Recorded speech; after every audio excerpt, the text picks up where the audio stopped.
You're not lazy, and that's exactly why you're confused. Because if you were lazy, the answer would be simple. But deep down, you know that's not the truth. You have goals, you have ambitions, you have dreams that keep returning to your mind. So why do you keep stopping yourself?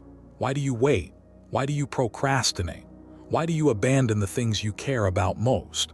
Most people think self-sabotage is a lack of discipline. But psychology tells a different story. People don't sabotage themselves because they hate themselves.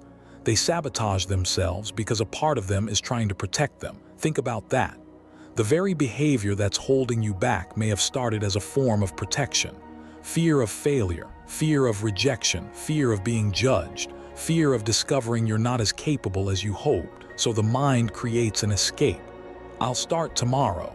I need more time. The timing isn't right. And for a moment, those excuses feel comforting because they protect you from risk. But they also protect you from growth. That's the trade. The mind would rather keep you safe than help you become extraordinary because safety is familiar. Growth is unknown, and the human brain has always preferred the familiar, even when the familiar is making you miserable. Have you ever noticed how people stay in situations they hate, jobs they hate, relationships they hate, lives they hate, not because they're happy, because they are familiar? The brain often chooses a known pain over an unknown possibility. That's human nature. But here's the part that changes everything. You do not need to destroy your fear. You do not need to become fearless. You only need to stop obeying it. Fear will speak. Let it speak. Doubt will appear. Let it appear. The question is not, what am I feeling? The question is, who is making the decision? Because if every decision is made by fear, fear becomes your future.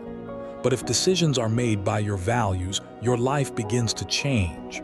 One action, one promise, one difficult choice at a time, and eventually you realize something powerful.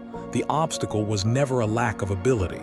It was a lack of trust, trust in yourself, trust that you could face discomfort and survive it. Because confidence isn't built by winning. It's built by keeping promises to yourself. Again and again and again. Until one day you become someone your past self wouldn't recognize. Not because life got easier, because you stopped letting fear decide who you become.